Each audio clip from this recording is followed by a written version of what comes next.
El Fútbol Club Barcelona no es solo un club de fútbol, es un símbolo que ha trascendido generaciones y que ha vivido a través de la historia de 125 años llenas de momentos estelares y que obviamente han conformado la identidad de un club único en el mundo. Desde 1899, el momento de su fundación, el Barça ha llenado su historia de momentos trascendentes para crear un legado reconocible para uno de los equipos más importantes de la historia de este deporte. Y hoy repasaremos, con motivo de su 125 aniversario, los más llamativos. Muy buenas a todos y bienvenidos a un nuevo vídeo del canal, bienvenidos a un nuevo vídeo en el que vamos a hablar de la historia de un equipo de fútbol trascendental en la historia del fútbol, trascendental en la historia de este deporte, y que obviamente teníamos que hablar de ello porque son 125 años, 125 aniversario de uno de los clubes más importantes de la historia y uno de los clubes que obviamente, ¿no? Yo creo que aquí en España tienen un seguimiento increíble, pero es que en todo el mundo tienen una trascendencia brutal. Por lo tanto, merecía la pena hablar del FC Barcelona. Ya lo hice precisamente del Real Madrid en los 120 años del club al comienzo de este canal. Y me parece bonito, ¿no? Poder cerrar el círculo también aquí en España con dos equipos súper trascendentes y súper importantes en la historia de este deporte. Y por supuesto, hoy lo vamos a hacer del FC Barcelona. Así que acompañadme en este viaje por los momentos que definieron al FC Barcelona como una institución única en el mundo. Y hoy vamos a hablar, obviamente, a partir de la figura de este FC Barcelona, de su escudo, de sus símbolos, de sus enseñas y sobre todo de algunos de los momentos más destacados de la historia de este club. No nos vamos a parar por todos los jugadores y por todas las épocas, pero sí que vamos a intentar pararnos por las más importantes. Y vamos a empezar, obviamente, por Jan Gamper, por un suizo nacido en Winterthur que decidió con muy poquitos años pues irse a Barcelona y decidir que quería jugar al fútbol, quería hacer algo que hoy nos parece muy normal, es decir, llegar a una ciudad nueva y buscar gente con la que poder compartir una pachanga de vez en cuando, pero en estos años, a finales del siglo XIX, pues no era tan normal, no era tan lógico ni era tan sencillo. Es decir, Jan Gamper llegó de Suiza, ya conocía precisamente de esos primeros años en su tierra natal ese deporte que había empezado a coger fuerza en el viejo continente. Ya habían los ingleses llegado con ese deporte a las costas de la Europa continental y obviamente había empezado a llegar ese deporte y había empezado a proliferar sobre todo una afición grande con respecto a grandes clubes que empezaban a conformarse y que empezaban a germinar dentro de la historia del fútbol en Europa. Y eso obviamente es lo que hizo precisamente Jan Gamper con un FC Barcelona que empezó a crear, ¿no? A partir de esa afición que él mismo tenía por el deporte y que obviamente empezó a intentar hacer trascender también con su propia labor. Fue primer capitán, fue primer presidente, llegó a ser entrenador del club, fue una de las personalidades más importantes dentro del club en esos primeros años. Aquí lo vemos precisamente con algunos jugadores. Ahí está, de hecho, Paulino Alcántara, uno de los grandes goleadores históricos de la historia del FC Barcelona. Y obviamente, ¿no? Es un hecho trascendente cómo lo hizo. Y permitidme que voy a leer precisamente el mensaje con el que él quería captar a gente para poder formar parte de ese club o de ese ratito, ¿no?, que quería pasar jugando a este nuevo deporte. Nuestro amigo y compañero Mr. Hans Gamper, es decir, Hans Gamper o Jan Gamper, como se le terminó llamando en Cataluña, de la sección de fútbol de la sociedad Los Deportes y antiguo campeón suizo, deseoso de poder organizar algunos partidos en Barcelona, ruega a cuantos sientan aficiones por el referido deporte se sirvan ponerse en relación con él, dignándose al efecto pasar por esta redacción los martes y viernes por la noche de 9 a 11. Parece una locura, ¿verdad? Que así naciera precisamente el germen, ¿no?, de un FC Barcelona que hoy por hoy es uno de los equipos más grandes y más potentes de la historia del fútbol. Un equipo importantísimo, un equipo con un palmarés envidiable y que obviamente yo creo que tiene una trascendencia global, histórica y probablemente imposible, ¿no?, de recordar un momento tan llamativo, ¿no?, en la historia de cualquier club. Obviamente todos los clubes de fútbol tienen probablemente un momento en el que sus creadores no podían imaginar dónde llegarían sus clubes, pero tenemos precisamente ese testigo, ¿no? El poder reconocer en un texto la voluntad de un fundador por crear un club de fútbol tan grande como lo ha sido el Barcelona, me parece algo muy especial. Algo que obviamente podéis conocer un poquito más acerca de Jean Gamper con este libro de Enric Alpena, del historiador Enric Alpena. Está en catalán, pero yo lo recomiendo mucho porque creo que es una obra trascendental para intentar conocer un poquito más acerca de esa figura que no todo el mundo conoce y que además tuvo una historia bastante trágica. Así que os lo recomiendo muchísimo.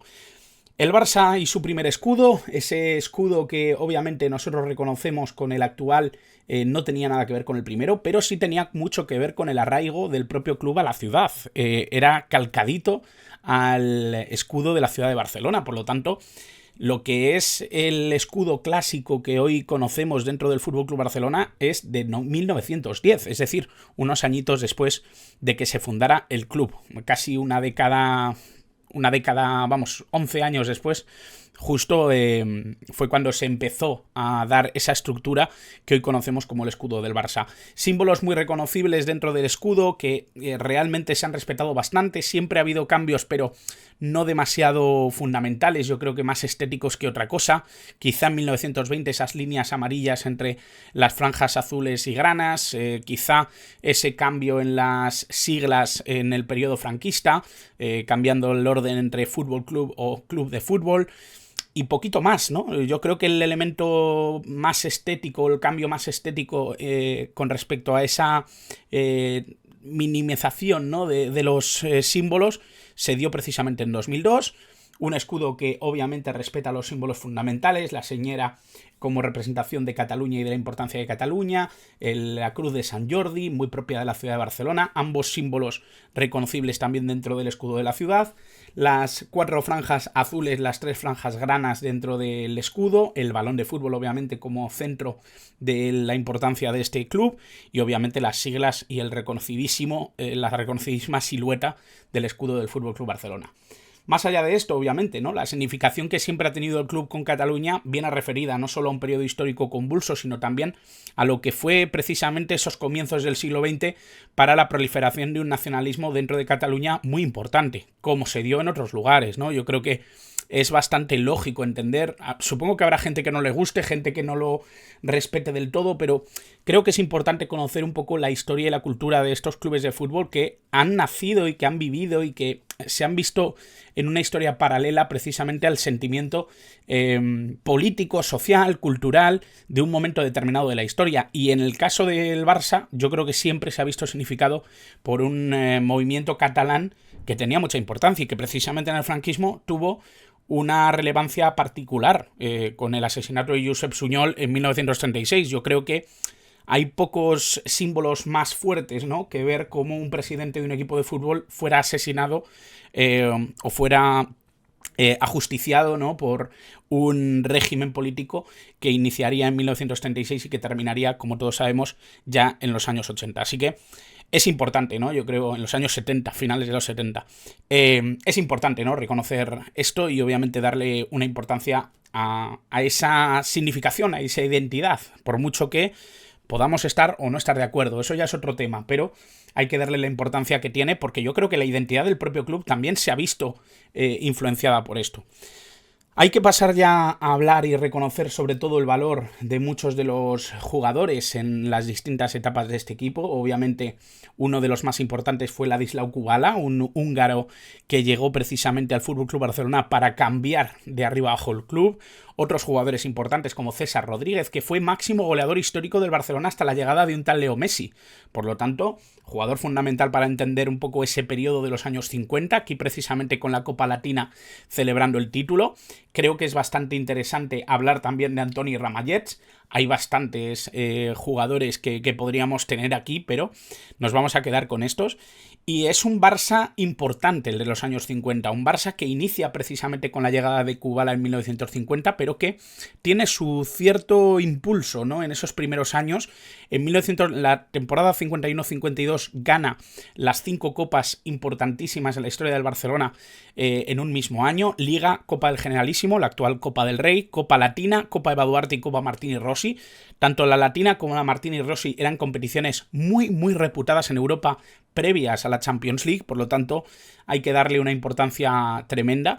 Y obviamente, ¿no? Este es uno de los primeros Barça reconocibles y sobre todo muy importantes en esa primera década de los 50, que fue muy trascendental para el Barça, porque no solo significó también ese primer golpe grande, ¿no? A nivel nacional e internacional con respecto a los títulos, con respecto al palmarés, sino que también significó la construcción de uno de los grandes emblemas del FC Barcelona. En 1957 se inaugura el Camp Nou. Se suele decir, ¿no?, que la mudanza del campo del Scorch al Camp Nou se ve provocada por ese desempeño de Ladislau Kubala que llenaba la Scorch y que obviamente hacía que cada vez hubiera más gente interesada en poder ir a ver el fútbol en Barcelona. Yo creo que tuvo su influencia, yo creo que tuvo su papel, pero creo que es el reconocimiento a todo un club, no solo a un jugador, aunque fuera tan trascendental como para tener precisamente en los aledaños del Camp Nou una escultura, ¿no?, del propio Ladislau Kubala, hasta la llegada precisamente de la escultura de Johan Cruyff, que también está en los aledaños ahora del Camp Nou. Un Johan Cruyff del que hay que hablar. Yo creo que hay pocos momentos en la historia de un club de fútbol en los que un jugador fuera tan trascendental para la historia de un club, sobre todo porque desde 1960 el Barça no ganaba una liga, no ganaba un torneo importantísimo para el valor de los clubes, y en 1973 llega Cruyff y pone patas arriba no solo el campeonato de liga, sino el propio club, ¿no? Aquí vemos precisamente a Johan Cruyff, ahí al fondo vemos a Charlie Resach, que luego sería un jugador importantísimo. Y bueno, un gol trascendental en uno de sus primeros partidos contra el Atlético de Madrid. Ahí vemos precisamente ese remate acrobático, ¿no?, que yo creo que está en las retinas de todo jugador, de todo aficionado del FC Barcelona. Y por supuesto, otros jugadores relevantes como Hugo Sotil, como el propio Charlie Resach, y que obviamente conformaron esa liga, ¿no?, en 1974, que acababa con 14 años de sequía. Hay que decir que a partir de esta liga también el Barça frenó en seco, porque estuvo 11 años sin poder ganar un título de estas características. No volvió a ganar la liga hasta 1985, si no me equivoco, con Terry Venables, y que creo que también tuvo una importancia y una trascendencia, ¿no? Ver la importancia que tuvo precisamente este título para el FC Barcelona, que de alguna manera acababa, ¿no?, con ese periodo en el que no había un rival tan eficaz o tan potente en la capitán catalana. El 0-5 al Real Madrid, la sensación de que Cruyff había cambiado el equipo, de que Rinus Michels había conseguido trasladar gran parte de su sentido o de su filosofía de fútbol a la ciudad condal. Y obviamente creo que hay otro episodio importantísimo que precisamente después de esa sequía, después de esa liga del 85 con el técnico Terry Venables, y más allá de la crisis que hubo con el motín de la Hesperia, con Luis Aragonés como entrenador, la llegada de Johan Cruyff también cambió al club azulgrana a nivel de palmarés, a nivel de confianza y a nivel de estilo. Obviamente yo creo que con Johan Cruyff el club tomó otra relevancia, llega en 1988, después de toda esa crisis a nivel institucional de rendimiento, firma unos cuantos jugadores, muchos venidos precisamente del fútbol vasco, algunos precisamente muy importantes dentro del fútbol neerlandés, como es el caso de Ronald Koeman, y precisamente este nombre, precisamente este líbero traído del fútbol neerlandés internacional con Países Bajos, era el que iba a desmontar toda una trayectoria del FC Barcelona intentando, sin suerte, ganar una Copa de Europa. En 1992, el Barça, ese Barça de Cruyff, consigue la Champions League, un ansiado título que consiguieron jugadores como Hristo Stoichkov, como Guardiola, como Laudrup, como Busquets, como Juan Carlos, como Eusebio, grandes jugadores que no habían recibido el premio que habían intentado durante tantos años para el FC Barcelona. Ahí están José Mari Vaquero, ahí está Salinas, grandes jugadores que yo creo que eran trascendentales y que obviamente recibieron de Johan Cruyff el mayor premio que podían tener en esta época. A partir de ahí, ¿qué pasó? Bueno, ya sabéis que con Johan Cruyff hubo desavenencias con la directiva, el episodio este con Gaspart, ¿no?, en el que Johan Cruyff y él tienen un rifirrafe importante. Charlie Resach se queda con el equipo, empieza una crisis que no termina de ser demasiado concisa en cuanto a resultados, en cuanto a sensaciones. Al final es Bobby Robson el que llega al año siguiente, con un Ronaldo Nazario da Lima increíble, que ya empieza a dar esos primeros pasos, ¿no?, en cuanto a demostrar o tener un reconocimiento importante dentro del mundo del fútbol. Llega Van Gaal, que obviamente también tuvo su peso y su influencia dentro de lo que es ese momento, ¿no?, noventero, sobre todo en el FC Barcelona, y el que para mí es uno de los técnicos más infravalorados en un momento muy clave de la temporada de la historia del FC Barcelona, que es Radomir Antic. Creo que puso la base increíblemente importante para que pudiera triunfar precisamente este hombre, Frank Rijkaard, que fue otro de los elementos importantes dentro del FC Barcelona y que decidió no pocas cosas. Para empezar, consiguió títulos. Para empezar, consiguió que el FC Barcelona tuviera de nuevo una gran presencia, no solo a nivel nacional, sino a nivel internacional, y sobre todo a través de la sonrisa de este hombre, de Ronaldinho Gaucho, de Ronaldinho que llegaba procedente del Paris Saint-Germain, en un fichaje extraño en el que se veía envuelto el Manchester United, en el que Russell tuvo que intentar parar un poco ese posible fichaje por el club inglés y terminó recalando en el FC Barcelona después de pasar por Francia y cambiar completamente el estado anímico de un club que estaba en depresión absoluta y que obviamente Frank Rijkaard supo aprovechar con otros mimbres, con otros jugadores de muchísimo valor, como fueron Deco, como fue Samuel Eto'o, como fue Rafa Márquez, como fue Ludovic Juli, y que obviamente también le dio la alternativa y el primer paso a que conociéramos un Barça diferente, ¿no?, a lo que se había vivido durante toda esa historia de los años 90, desde la consecución de la Champions de 1992, se había visto un Barça apático, que no terminaba de ser lo que prometía y que, salvando ciertos momentos, ¿no?, con Rivaldo, con jugadores como Ronaldo, etcétera, ciertos momentos en Liga, en competiciones nacionales que aliviaban un poco esa ambición, en Europa no se había tenido una presencia tan grande como la que se vio precisamente en 2006, con la consecución de la segunda Champions League, una Champions League en la que ya había cierta presencia de un jugador que iba a ser trascendental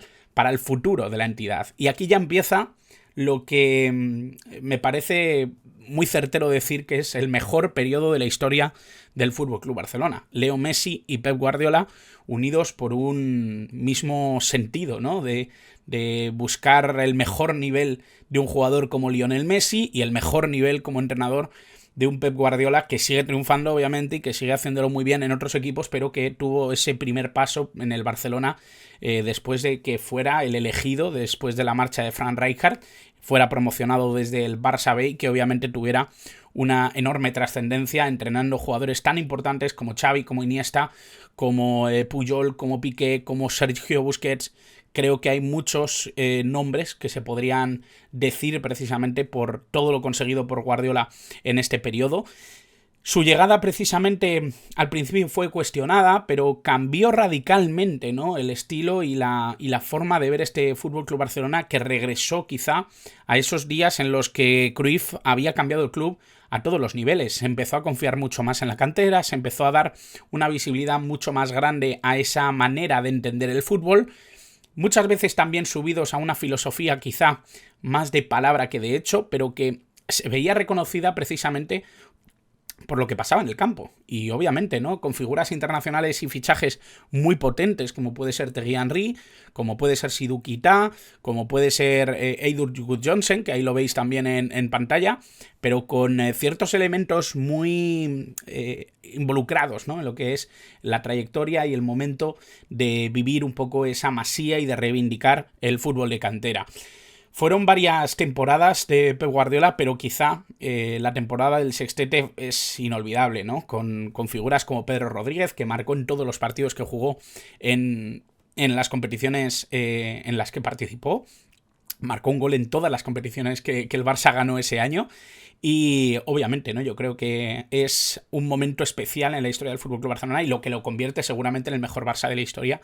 Y bueno, yo no tengo ninguna duda de que así será. Precisamente una foto muy, muy ilustrativa, ¿no?, de lo que reivindica el Barcelona, sobre todo de esa época, y esa masía al fondo que me parece que es fundamental para entender los éxitos de este equipo en esa época. Un Barça que volvió a ganar precisamente en 2011, un Barça que consiguió de nuevo tocar la gloria, con otros jugadores ya metidos en dinámica, Dani Alves, que ya había estado precisamente en el anterior periodo, con Bojan, con Mascherano, con Sergio Busquets, como ya hemos dicho antes, jugadores que no tuvieron tanta participación, como Jofren Suárez, como Felay, jugadores importantes dentro de esa dinámica, como Víctor Valdés, que han sido parte clave, ¿no?, de todo el recorrido del FC Barcelona, con elementos muy importantes dentro de la trayectoria de Guardiola en el Barça, como es precisamente Tito Vilanova.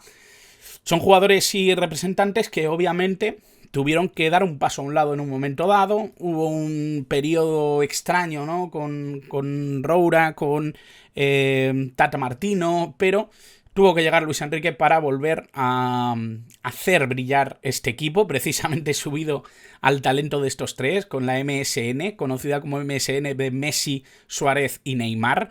Un trío de talento que se veía reforzado precisamente por la capacidad que tenían otros jugadores por detrás, como puede ser Iniesta, como podía ser Rakitic, que hicieron las delicias, ¿no?, de una temporada en la que el Barça volvió a ganar en 2015 la Champions League y que obviamente se volvió a colocar como uno de los grandes equipos dominadores del fútbol internacional. Y de ahí llegamos ya prácticamente a la época actual, ¿no? Un Barça que mira al frente, un Barça que quiere seguir ganando, que con el fichaje de Hansi Flick creo que han dejado una época de inestabilidad muy grande atrás, sobre todo a nivel deportivo. Y hay que decir, ¿no?, que este Barça tan fluctuante y un Barça que ahora mira al futuro gracias de nuevo a la Masía, a algunas perlas como Gavi, como Lamine Yamal, como Pau Cubarsí, como Fermín López. Creo que son jugadores lo suficientemente relevantes como para entender la potencia que tiene este FC Barcelona cada vez que confía en la cantera. Y eso a mí me parece algo muy relevante. Algo muy importante que obviamente tiene que lidiar con ciertos problemas institucionales que se han ido dando en este momento. El caso Negreira, que obviamente hay que resolver, obviamente hay que entender por dónde van los tiros y qué es lo que dicen los jueces, que son los que tienen que dirimir si se ha hecho algo que se tiene que penar. Y eso es obviamente algo que defenderé toda mi vida, que si se ha hecho algo ilegal, que paguen los que tengan que pagar. Y lo que tengo claro es que la capacidad que tiene este equipo para brillar, la tiene también para ensuciar en algunos momentos o para verse envuelto en situaciones complejas. Y por eso quizá, ¿no?, hay un idilio tan importante, ¿no?, con los aficionados y con esa capacidad de sufrimiento, y con esa capacidad de vivir todo al límite como lo hace el FC Barcelona. Así que ahí queda eso, ¿no? Ahí queda un palmarés envidiable, un palmarés gigantesco, 5 Champions League, 3 Mundiales de Clubes, 4 Recopas de Europa, 3 Copas de Ferias, 2 Copas Latinas, 27 Ligas y 31 Copas del Rey, Supercopas aparte y demás. Mucho título, mucha historia y un FC Barcelona que queremos seguir disfrutando, por supuesto, y que ahora mismo, pues yo creo que los aficionados al Barça y todos los aficionados al fútbol, realmente quien es aficionado al fútbol y ve este Barça, disfruta. Creo que es una camada de jugadores increíbles que están de nuevo alimentando gran parte de la selección española y que vuelven a ser futbolistas de altísimo nivel, ¿no?, para el primer nivel, para la gran competición. Y sobre todo un equipo del que creo que hay que comentar mucho su historia, como lo hay que hacerlo sobre todo con los equipos grandes que han cambiado la vida de tanta gente. Así que nada más, no quiero extenderme mucho más, quiero que valoréis si os ha gustado o no os ha gustado este vídeo. Creo que 125 años después el FC Barcelona sigue siendo un faro de fútbol mundial, sigue siendo un equipo marcado por su estilo único, por su conexión con millones de aficionados alrededor de todo el mundo, y creo que eso es algo muy especial. Y quiero que me digas, ¿cuál es para ti el momento más trascendental de la historia del Barça? Déjamelo en comentarios y, por supuesto, si quieres más historias del fútbol, si quieres más momentos históricos o recorridos acerca de otros equipos, otros clubes, otros jugadores, suscríbete al canal, deja tu like y sobre todo activa la campanita para estar atento a todo. Así que nada más, 125 millones de felicitaciones a los culés que acompañan el valor de su equipo en las buenas, en las malas. Obviamente 125 aniversario no es poca cosa, hay muy pocos equipos que hayan cumplido 125 años en el mundo del fútbol, en la historia del fútbol, y eso yo creo que es algo que hay que celebrar. Así que nada más, muchas gracias como siempre por estar al otro lado.